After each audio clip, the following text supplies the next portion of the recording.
Bienvenidos a Fichitas Presidenciales, esta serie de cápsulas o de breves referencias sobre algunos, algunos relevantes o específicos, desde mi punto de vista, presidentes de México desde hace 200 años. Es una selección de 30 presidentes durante estos 200 años de ejercicio precisamente presidencial. Bueno, en esta ocasión, además, bueno, le saluda su amigo Teófilo Huerta, quien no es un historiador, pero sí un apasionado de la historia. Y en esta ocasión vamos con un presidente un tanto, pues, modesto en sí, su personalidad, ahorita lo voy a referir, pero también modesta su gestión, podría pensarse un poco gris, pero a veces son mejores las gestiones grises que las gestiones escandalosas. Así que vamos en esta ocasión a abordar la gestión presidencial de Adolfo Ruiz Cortines. Voy a la fichita aquí en Word. Él ejerció de 1952 a 1958. Él estaba en la presidencia cuando yo estaba llegando a este mundo. Así que, pues no me tocó ver realmente su gestión, apreciarla, sino estudiarla ya posteriormente. Bueno, su nombre completo era Adolfo Tomás Ruiz Cortines. Él era jarocho. Nació en Veracruz, Veracruz, el 30 de diciembre. Aquí nuevamente volvemos todavía con algunas circunstancias de divergencia en la información. 30 de diciembre, pero algunos la atañen o le dan la cifra de 1889 y la más socorrida es la de 1890. Y seguimos pues con presidentes que nacieron en el siglo XIX. Tuvo algunos ancestros prominentes como el periodista Francisco Zarco, y también a Ignacio Manuel Altamirano, escritor, político y escritor. Esos fueron algunos ancestros. Sus padres fueron Adolfo Ruiz Tejeda y María Cortines Cotera. Tuvo una hermana, María Ruiz Cortines. ¿Cómo era don Adolfo?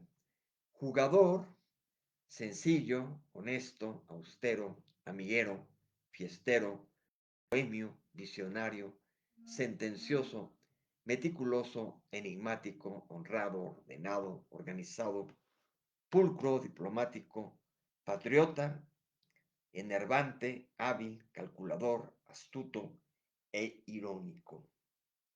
Todo eso era don Adolfo Ruiz Cortines. Su inspirador, Francisco I. Madero, y también Venustiano Carranza. Era un libre pensador, no tenía una religión. Y en cuanto a su, digamos, las aficiones que tenía, era bailador, el baile, el béisbol. Hay varios presidentes que les ha gustado mucho el béisbol, contando el actual. Ya la vez pasada se mencionaba alguno, y Adolfo Ruiz Cortines también, el béisbol. Y el dominó, por eso es que se hablaba de jugador, le gustaba mucho jugar dominó por, en sus tiempos libres, ¿no? Lecturas que él tuvo en la sucesión presidencial de Francisco I. Madero, El político de Azorín, Las memorias de Adriano de Margarit Yourcenar. Su profesión era contador y político. Él estuvo en la escuela Amiga, pues en Veracruz, supongo, el colegio jesuita, el Instituto Veracruzano, para estudiar precisamente contabilidad y también sociología, pero básicamente fue contador. Fue, previo a la presidencia, ayudante de contador en una empresa de ropa, capitán segundo y primero, o sea que también pasó por la milicia, aunque luego renunció completamente, se dio de baja, no que haya sido jubilado dentro de la milicia, sino que se dio de baja. Estuvo de oficial también del ejército constitucionalista, pero más que nada también no en cuanto a andar ahí con las armas, sino él era un pagador, ¿no? Estaba pues, como contador, se dedicaba ahí a la cuestión de las cuentas para pagar pues, a los que estaban enrolados en el ejército constitucionalista. Pero, repito, se llegó a dar de baja completamente y pasó al mundo civil, porque ya veíamos que a partir de Miguel Alemán empezaban los presidentes ya civiles. Entonces, este se cuenta, aunque tuvo como antecedentes la milicia y después se dio de baja. Fue también contador de la Oficina de Ferrocarriles, auxiliar en el Departamento de Estadística Nacional, oficial mayor del Departamento del Distrito Federal, redactor, periodista también, le dio al periodismo, redactor de la revista Crisol y del diario El Nacional, diputado federal por Tuxpan, secretario de Gobierno de Veracruz, secretario general de Gobierno de Veracruz, oficial mayor de Gobernación, gobernador de Veracruz y secretario de Gobernación en el federal, naturalmente ya con Miguel Alemán. Eh, Él se había adherido de alguna manera al plan de Agua Prieta, aquel que había lanzado o que apoyaba fundamentalmente a don Álvaro Obregón. Entre sus padrinos políticos se pueden considerar a Jacinto B. Treviño, a Alfredo Robles Domínguez, a Heriberto Jara, a Manuel Ávila Camacho y por supuesto también a Miguel Alemán. Él estuvo obviamente enrolado dentro de los partidos oficiales, primero llamado o cuando se llamaba PNR y después terminó también en el PRI, obviamente. Ya en la cuestión de la candidatura había superado, digamos, o se habían descartado de competir con él Fernando Casas Alemán, que estaba bastante fuerte por el departamento del Distrito Federal, y también Héctor Pérez Martínez, que también había ocupado la Secretaría de Gobernación, a la que también llegó Adolfo Ruiz Cortines. Frente a él, y otro que no estuvo en la boleta, había estado Cándido Aguilar, también como aspirante, suspirante a la presidencia. Sus lemas de campaña, austeridad y trabajo, y México al trabajo fecundo y creador. Su corriente política básicamente conservadora nacionalista, su ideario, la honestidad, la decencia y la moralidad.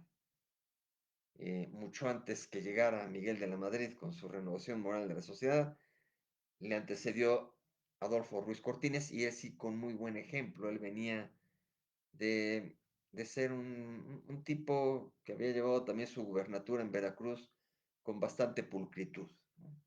Entonces, la honestidad y la moralidad eh, lo definían a Adolfo Ruiz Cortines.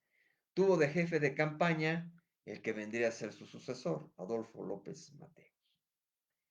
En los comicios, que ya en otra serie yo he abordado, aquí nada más daré porcentajes.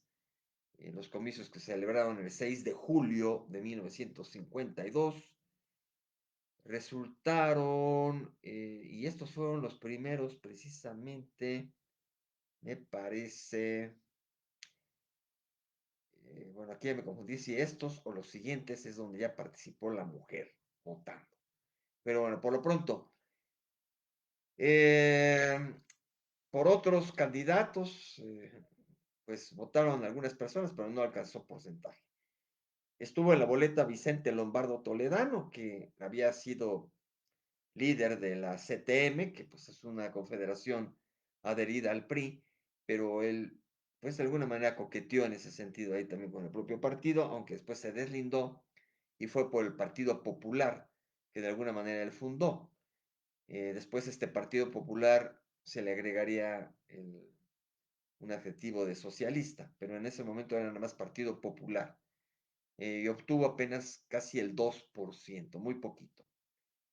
Por el Partido Acción Nacional, el PAN ya con vigor, con candidatura formal, porque antes había nacido, pero habían dado ahí apoyando a candidatos, pero sin estar realmente en la boleta del partido. Aquí en esta ocasión lo estuvo con Efraín González Luna, que obtuvo cerca del 8%, también pues muy poco.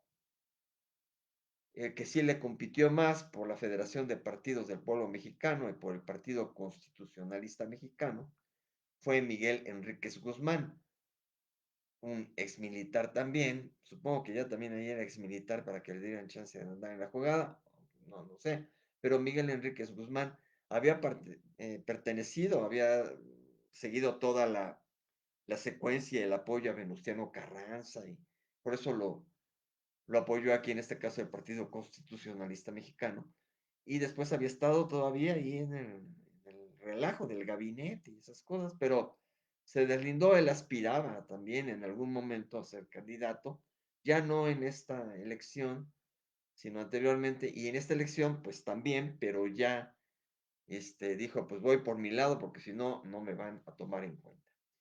Y obtuvo casi el 16%, ¿no? O sea, cerca de ahí una sexta parte, un poquito más de la sexta parte de la votación.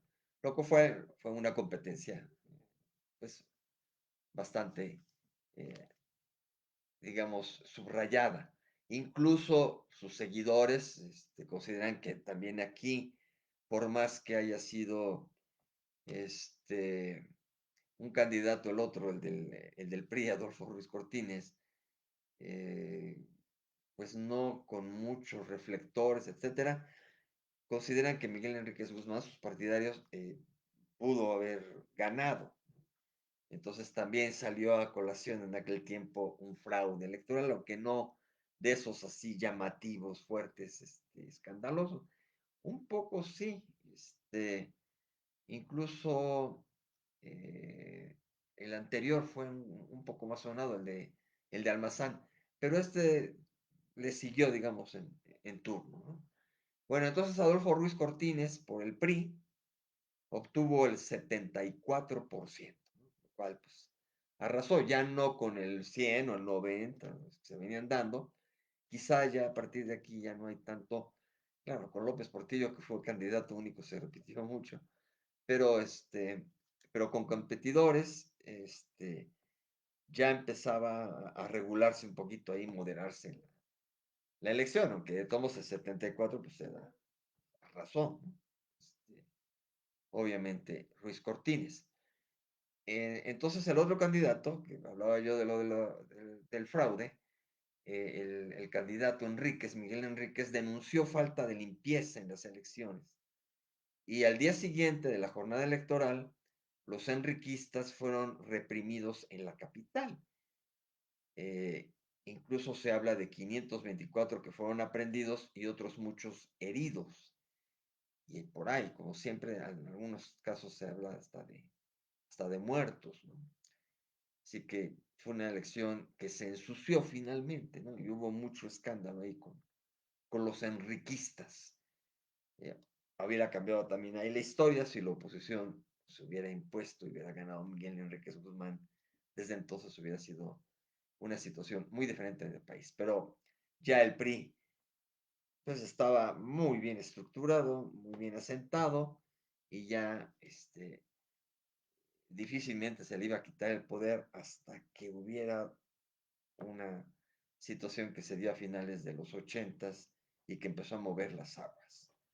Bueno, el presidente antecesor, pues entonces había sido Miguel Alemán.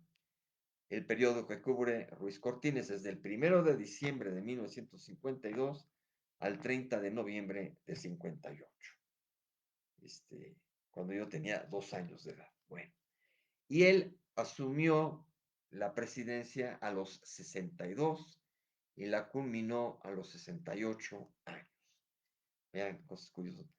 Cuando él, cuando él estuvo de presidente, pues yo era un bebé, y ahora que lo estudio y lo divulgo, estoy muy cerca de los 68 años cuando él culminó su presidencia. La toma de posesión fue en el Palacio de Bellas Artes, y creo que por segunda ocasión. La residencia oficial ya también ahí era Los Pinos, y en el entorno nacional se empezó a dar el voto femenino, sí, aquí tengo el dato. Fue una elección en el que por fin, después de siglo y medio de presidentes, por fin entró la mujer a votar. Vean pues el retraso que traíamos con respecto a otros países y el avance por fin en ese momento. Era un progreso que la mujer votara en el 52. Después, y esto pues, es poco a poco, ¿no? Así es la historia. Después vendría, como lo voy a referir en otro momento y lo he referido en la otra serie, vendrían las candidaturas femeninas, ¿no? Pues hasta en el momento todos estos competían entre puros hombres, puros hombres, puros hombres. Y después ya llegarían candidatas a la presidencia. Claro que vistas también desde arriba del machismo del hombre, sabiendo que eran relleno y que esas candidatas no iban a ganar. Hasta que este presente, el hoy, ha movido totalmente el rumbo, o va a mover, bueno, ya movió el rumbo de la nación con la elección y en breve con la asunción de una presidenta de México, ¿no? Pero todo viene ahí a partir de esos esfuerzos de los 50 se concretó. Recuerden que había mencionado por ahí en una cápsula anterior a Lázaro Cárdenas, impulsando el voto femenino. Obviamente, pues todavía vino Manuel Ávila Camacho, Miguel Alemán, y en todos esos, pues se movía. Recuerden también que no exactamente es una cuestión unipersonal, ¿no? De que él diga, ay, sí, yo quiero ir para adelante con el voto, sino que de alguna manera el Congreso, los diputados, todo como expresión del pueblo, pues va presionando hasta que se consigue una aprobación de tal cosa, ¿no? Pero sí se venía dando y y bueno, se materializó aquí en el 52 con el voto femenino que se da. En ese entonces, en torno nacional, la muerte de Jorge Negrete en el 53, la muerte de Pedro Infante en 1957, el temblor casi terremoto de la Ciudad de México en 1957, el movimiento magisterial de 1958 y el movimiento ferrocarrilero de 1958. Todo eso le tocó a Adolfo Ruiz Cortines. Igual en el entorno mundial le tocó que Puerto Rico se declarara Estado libre asociado a los Estados Unidos. Esa cosa rara aquí. O sea, es un Estado libre, pero está asociado a los Estados Unidos.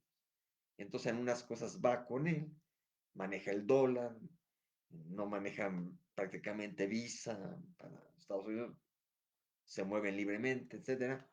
Pero hay restricciones, creo que con la votación, a la mejor hora Puerto Rico no entra en la votación. En fin, es una cosa muy rara de un país latinoamericano, tremendamente específico, como Puerto Rico, sea un estado así, libre, pero asociado a Estados Unidos. Bueno, ahí es cuando se declaró así. Porque bueno, también en la antigüedad, pues había sido una colonia española. Guerra de Corea en 1952, golpe de Estado a Jacobo Arbenz en Guatemala en 1954, China invade Indochina y entonces hay la división de Vietnam en 1954. Indochina precisamente es el territorio que se conformó como Vietnam. O sea, China invadió, pero luego como que rescató ahí la cuestión Vietnam, una parte se fue por el lado de sí apoyar la corriente china y otra no. Después con el tiempo Vietnam se volvería a unir, pero en ese momento se hablaba del Vietcong y del Vietnam del Sur. Bueno, Mundial de Fútbol en Suiza en 1954, Pacto de Varsovia en 1955, la URSS contra rebeldes de Hungría en el 56, independencia de Sudán, Marruecos y Túnez en 1956. Ahora que Marruecos acaba de ganar el tercer lugar en fútbol olímpico, que peleó también el mundial muy, muy aguerridamente. Bueno, esos países que eran colonias europeas, colonias, se independizan por fin. Sudán, Marruecos y Túnez. Bueno, crisis del canal de Suez, ya en Egipto, 1956. Juegos Olímpicos de Melbourne, en Australia, 1956. Ya hubo otros en Australia en el 2000, en Sydney, y vendrán unos en Brisbane en 1930, en 2032 próximamente. Bueno. Sputnik en órbita, la cuestión espacial, 1957. Independencia de Ghana, vean también, nada más que esta fue en el 57. Se vino en cadenita después del otro. En África empezó toda la independencia de muchos países colonizados por Francia, España, Italia, en fin, muchos países, la Gran Bretaña, obviamente. Derrocamiento de Fulgencio Batista en Cuba, 1958. Y el Mundial de Fútbol de Suecia en 1958. ¿Qué homólogos notorios tenía Ruiz Cortines? A Eisenhower de Estados Unidos, a San Laurent en Canadá, a Nikita Khrushchev en la URSS, el Pío Pío XII en el Vaticano, a Nasser en Egipto, a Selassie en Etiopía, Fulgencio Batista en Cuba, Juan Domingo Perón en Argentina, Víctor Paz Estensoro y luego Hernán Siles Suazo en Bolivia, Getulio Vargas en Brasil, José Figueres en Costa Rica, Anastasio Somoza en Nicaragua y Alfredo Stroessner en Paraguay. Esos eran los presidentes a la par de Ruiz Cortines, con muchos de ellos pues relacionándose. Seguían ya la cuestión de la costumbre de hacer giras internacionales. Ruiz Cortines la hizo por allá de Virginia Occidental para un encuentro con mandatarios de Estados Unidos y Canadá. También fue a Panamá, a la Asamblea Americana. Todo esto es previo al siguiente presidente que por apodo lo ligaban a los paseos. Bueno, ya le tocará en la siguiente. Alguna frase que tenía característica, no siembro para mí, siembro para México. Muy patriota. Y dicho o dislate, no me eligieron para semental, sino para presidente. Cuando de repente le ponían ahí en las entrevistas la situación, precisamente de sus relaciones sentimentales, cosas así, entonces muy bronco, porque era serio, era modesto, etcétera, pero pues era veracruzano, entonces tenía su, tenía su carácter de todos modos, ¿no? Entonces contestaba que no lo habían elegido para semental, sino para presidente, que tenían que fijarse en la función cívica que iba a desempeñar. Logros de su gestión, una política estabilizadora económicamente, crecimiento de los salarios reales, el otorgamiento del voto universal a las mujeres, un severo control del gasto público. Básicamente, tengo varias, pero estas son las más subrayadas. Vean, esta política estabilizadora, quizás no vivimos momentos muy estables ahora, pero se pretende, ¿no? Pero el crecimiento de salarios reales y el severo control del gasto público, pues ha vuelto a nuestros tiempos. Y recurrentemente, desde antes, que se trata de tenerlo, pero luego se vuelve a disparar, hay relajamiento, etcétera. Pero bueno, ahí está. En cuestiones materiales, logros, intensificación de obras de irrigación, la presa Falcón, desarrollo de ferrocarriles, carreteras, electrificación. Eh, ya alguien había fundado el Seguro Social, pero él desarrolla o inaugura el Centro Médico Nacional, también obras viales y de servicios en el Distrito Federal, que obviamente le tocan más al jefe del departamento, pero en aquel tiempo gobernadores y jefe de departamento estaban muy ligados al mismo oficialismo, y más el del departamento que lo designaba el propio presidente de la República. Era como parte de su gabinete. Entonces, las obras del departamento del DF, pues ahí mismo dice el nombre, ¿no? Departamento, una especie de secretaría del Distrito Federal. Entonces, tiene que ver con la federación. Ahora ya también políticamente cambió un poco todo ese concepto y ya se vota por el gobernante, ¿no?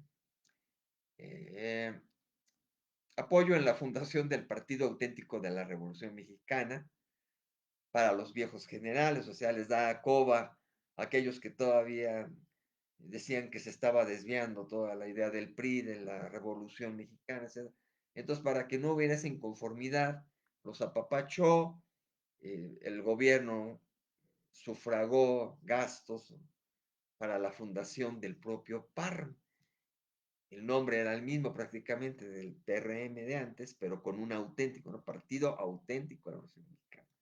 Era, si no un desprendimiento del Partido de la Revolución Mexicana, una especie de competencia, pero de todos modos oficialista por la forma en que nació, ¿no? Curiosamente. Después habría de cumplir ese partido pues una escisión con ese oficialismo, porque además en todas las elecciones posteriores el PAR apoyaba de todos modos, ahora sí, al que quedaba como candidato del PRI. O sea, primero piden fundar el partido y después apoyaban y apoyaban y apoyaban al que estaba designado por el PRI, hasta que de pronto se disoció cuando fue lo de Cuauhtémoc Cárdenas y vino la, el cisma en el PRI, en el 88. Bueno, este, termoeléctrica de lechería, aquí cerca de la casa de ustedes, Cuautitlán Izcalli, eh, refinería de Azcapotzalco, aeropuerto militar de Santa Lucía. Vean otro paralelismo, hace rato hablaba yo del gasto restringido, todo, y y la cuestión de la honestidad, ¿no? Que claro, acá ha habido también mucha crítica, etcétera, etcétera, pero esa figura y esa tendencia a la limpieza civil de la persona, a la honestidad, hay ciertos paralelismos entre el actual presidente López Obrador y Ruiz Cortines, también con sus diferencias, obviamente. Pero acá en la parte material, vean, Ruiz Cortines inauguró el aeropuerto militar de Santa Lucía, sin saber que después lo acompañaría en esa zona un aeropuerto también militarizado de alguna manera, pero un aeropuerto civil o un aeropuerto con funciones públicas para las aerolíneas, ¿no? El nuevo aeropuerto. Eh, y bueno, también la ciudad deportiva de Magdalena Michuca, ¿no? Todo el desarrollo.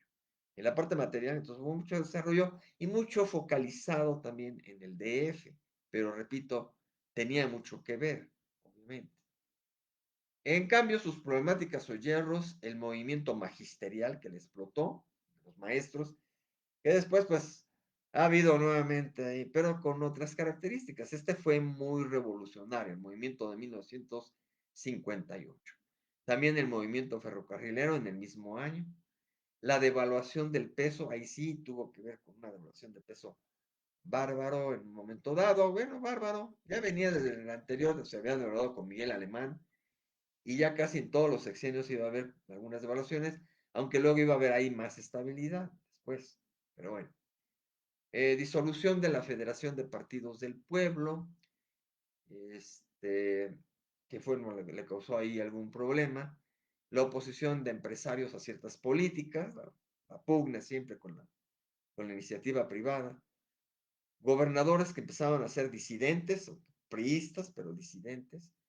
Conflicto en Equenero, por un lado, y el estudiantil en Yucatán, emplazamientos huelguísticos, estallamientos de huelga en las ramas textil y cinematográfica, o sea, tuvo sus problemones, ¿eh?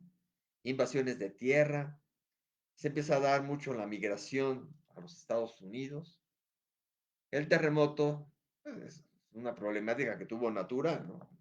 El terremoto de 7.5 y con la caída del Ángel en 57. Hubo una incursión a México de guerrilleros cubanos, bueno, da nacimiento a toda la cuestión de Castro y todo esto, 1956, disolución de la Federación de Partidos del Pueblo Mexicano, ya lo había dicho por ahí, que es la cuestión de los, que repetí acá, encontré, pero ¿por qué lo mencionaba? Porque precisamente en esa Federación de Partidos del Pueblo Mexicano había militares, y quizá ahí es donde los cooptó mejor crearles el otro partido, el PAR. ¿no? Bueno, invasión de latifundios y el asilo que se le dio a Fidel Castro aquí en México. Entre sus documentos trascendentes podemos contar al Plan Agrícola de Emergencia en el 52 y un convenio de braceros en 1954, con Estados Unidos, obviamente, el convenio, para que pudieran aceptar a braceros, ¿no? Esa palabra que viene de los brazos, la fuerza de trabajo, que México empezó a exportar de alguna manera, ¿no? Y Estados Unidos a importar. Bueno, la población en México, ahora sí, iba escalando cada vez, 32 millones de habitantes. Bueno, ahora hay que aumentarle un ciento, ¿no? Pero de todos modos ya venía la cuestión un tanto geométrica, ya no tan tranquila. El dólar, pues, sí hubo devaluación, pero igual que había habido con Miguel Alemán. Aquí el dólar se fue de 8 pesos 65 centavos hasta los 12.50, que estuvieron estables hasta finales, principios de López Portillo prácticamente, ¿no? Echeverría sí lo pasó y ya fue con López Portillo cuando se desató la nueva devaluación. Pero bueno, este, fueron unas 2 décadas, un poquito más, de estabilidad con los 12.50. Aquí brincó 4 pesos más, 9, 10, 11, 12, 4 pesos de devaluación, más o menos que había tenido con Miguel Alemán de 4 a 8. Bueno, y vean qué cerca estábamos. Ahora, claro, hay que tomar en cuenta que luego hubo 3 ceros más, etcétera, etcétera, pero ahora el peso andaba ahí rondando los 16, ¿no? O sea, estaba más cerca de los 12 que de los 20, aquí ya volvió ahorita, pero bueno, fue un poquito una, ¿cómo se le dice esto? Un espejismo, ¿no? Muy bien.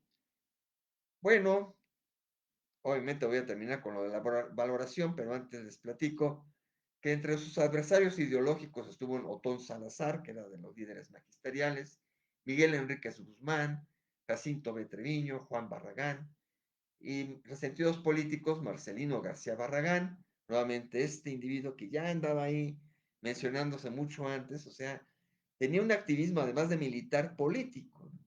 Entonces, de ahí la fuerza que tuvo después con Díaz Ordaz, mucho después. Pero vean cómo andaba inmerso en la política, desde muchísimo antes, ¿no? De menos, desde tiempos de Miguel Alemán, ¿no? O sea, desde los 50. Y luego, como en el 68 tuvo esta cuestión de que los estudiantes pintaban en las bardas Muera Barragán, porque pues, era el secretario de la Defensa y toda la cuestión del movimiento estudiantil, la injerencia del ejército contra los estudiantes. Y Marcelo García Barragán, abuelo de García Harfuch, ¿no? El próximo secretario de Seguridad, ¿no? O sea, la cuestión psíquica. Con otra configuración quizá ideológica, no, no porque el abuelo haya sido de una forma, el padre de otra, el nieto tenga que heredar la cuestión de los pensamientos y del actuar, ¿no? Cada quien su vida. Entonces, pero era un resentido político porque pues, por ahí nuevamente las aspiraciones un poco, ¿no? No sé si estrictamente presidenciales de García Barragán, pero sí con alguna posición fuerte dentro del gobierno. Miguel Enríquez Guzmán sí resentido porque pues, era competencia de aspirante a la presidencia, Celestino Gasca y Francisco J. Mújica. No me preguntan aquí por qué apunté ese Francisco J. Mújica que aspiraba a ser presidenciable después de Lázaro Cárdenas, pero eso ya había pasado. Pero en estos tiempos, en algo también con Ruiz Cortines lo tuvo con cierto resentimiento. Ya no era netamente por una aspiración presidencial, sino por otras circunstancias. ¿Qué motes sarcásticos tuvo Ruiz Cortines? Don Adolfo el Cruel. A pesar de cierta parte gris de su personalidad, algunos, o sea, Don Adolfo el Cruel, el viejito, porque había entrado a los 60 y tantos años, ¿no? Oigan, yo no me considero viejo, sobre todo en esta época del siglo XXI, pero Él en pleno 62 años, de 62 a 68 que ejerció, le decían el viejito. Y efectivamente, a nivel de fotografía y todo eso, lo que pasa es que hay gente que se acaba más pronto antes. Yo no sé realmente cómo me vean. Pero esto, Ruiz Cortines nos ponen fotos de él y se ve bastante acabado cuando ya era presidente. Entonces, este, pues por algo tenía el mote, ¿no? Del viejito. Y es otro símil, porque a veces a López Obrador también le dicen el viejito, ¿no? No tanto, tiene otros apodos, pero también por ahí le dicen el viejito. Entonces, una más de, pues si hubiera algo en la atmósfera de la política, de los ciclos políticos que generaran que se emparente más un político con otro al paso del tiempo. Bueno, también le decían el estudiante, el brujo de la política y la momia. Muy fuertes, también por lo de viejito, ¿no? La momia. Líderes rebeldes, Rubén Jaramillo, Otón Salazar y Demetrio Vallejo. Herederos políticos, Antonio Ortiz Mena, Ernesto P. Uruchurtu. Aspirantes, Uruchurtu, que duró muchísimo en la jefatura del Distrito Federal, no sé si venía ya desde allí, acá tenía el otro dato de los que estaban a la par, más que eso me lo salto para no decir todo lo que tengo aquí en mi ficha. Pero esto es importante que lo tenga en cuenta. No tengo apuntado aquí el DF. Bueno, pero total que Urchutu pues duró bastante en la jefatura del DF. No sé si ya desde aquí estaba, pero si no, pues era un heredero, alguien que siguió de alguna manera cierta línea política de don Adolfo Ruiz Cortines. ¿Cuáles eran los aspirantes a la sucesión en 1958? Adolfo López Mateos, obviamente, Ángel Carvajal, Antonio Carrillo Flores, Gilberto Flores Muñoz, Ignacio Morones Prieto, el propio Uruchurtu, todo esto, un poco menos, pero por ahí se mencionaba, por el partido oficial, el Partido Revolucionario Institucional PRI, y Luis H. Álvarez por el Partido Acción Nacional. A suceder a Ruiz Cortines. Todos esos entraron como aspirantes a ocupar su cargo. Ya en su pospresidencia, don Adolfo Ruiz Cortines, pues tuvo como sucesor inmediato a Adolfo López Mateos, a un tocayo, fueron dos Adolfos seguidos, cosa curiosa. Y después también, ¿cuáles fueron los cargos que ocupó Ruiz Cortines posteriores?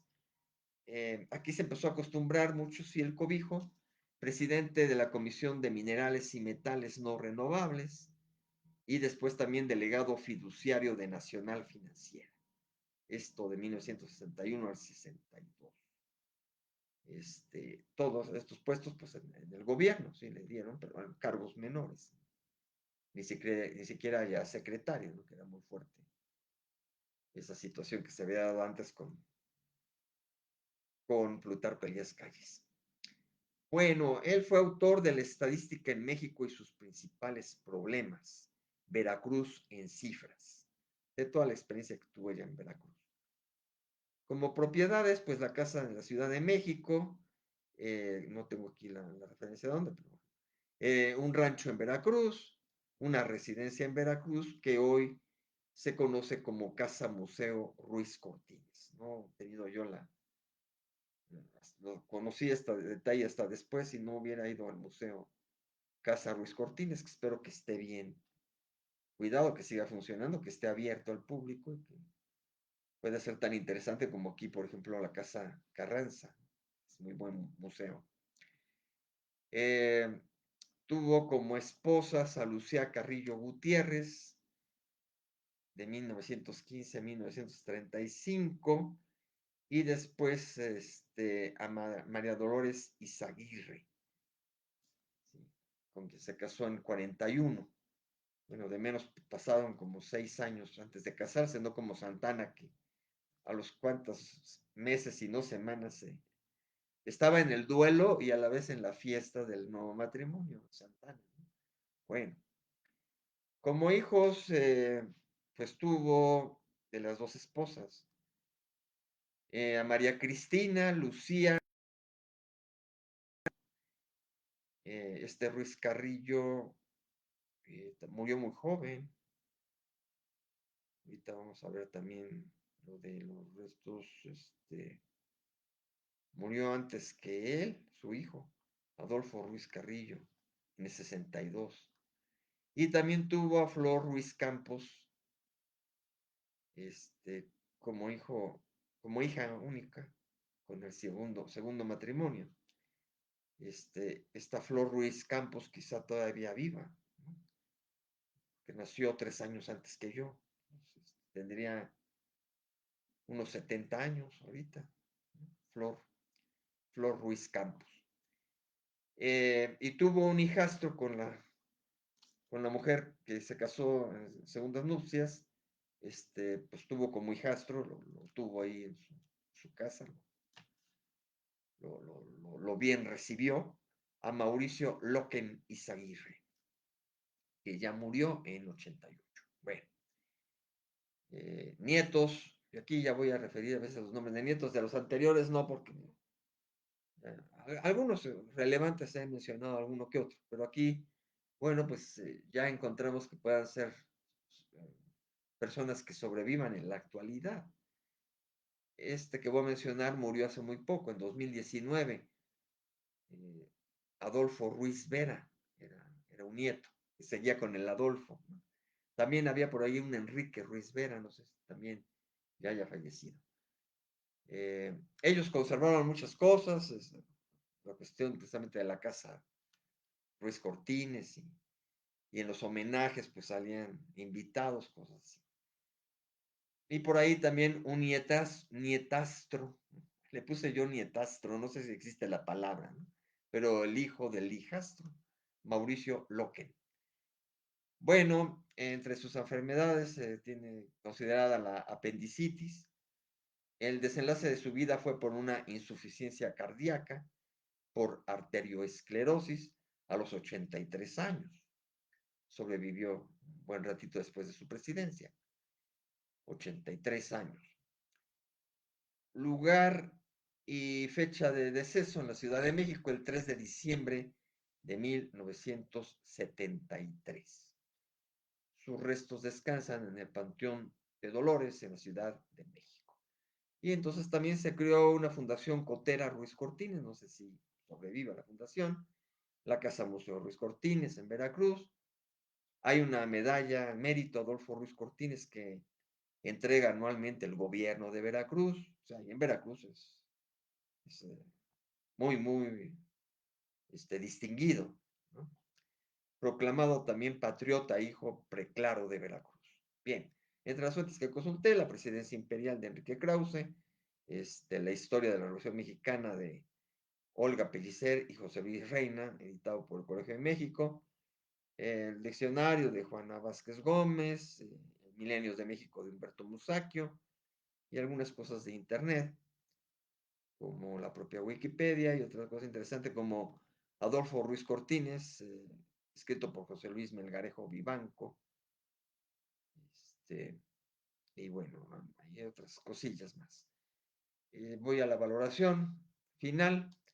Ruiz Cortines tuvo en general una gestión bastante discreta, con estabilidad económica y cierta, pues, a pesar de la devaluación, y cierta inquietud política por movimientos populares. Lo positivo, la recuperación parcial de una política social y la lucha contra la corrupción. Lo negativo, la coacción de los movimientos populares y la represión obrera. Muy, muy distinguido el blanco y negro de don Adolfo Ruiz Cortines. Y bueno, eso es lo que les puedo compartir. Como siempre, agradezco mucho su compañía. Déjenme ver quién se asomó por aquí. María Luisa Moreno, o la prima. Y Samantha Jiménez, también anda por allí. Muchísimas gracias por la compañía. Más otros que a lo mejor no saludan, pero por ahí andan presentes. Y recuerden, además de este Facebook Live, se queda grabado en la misma página de, de Teófilo Huerta en las letras y el canal de YouTube Teófilo Huerta, también ahí queda la grabación. Muchísimas gracias por la atención. Seguimos en la secuencia de las fichitas presidenciales. Quienes andan por allí, pues están invitados a continuar en prácticamente unos segundos. Muchas gracias por su atención.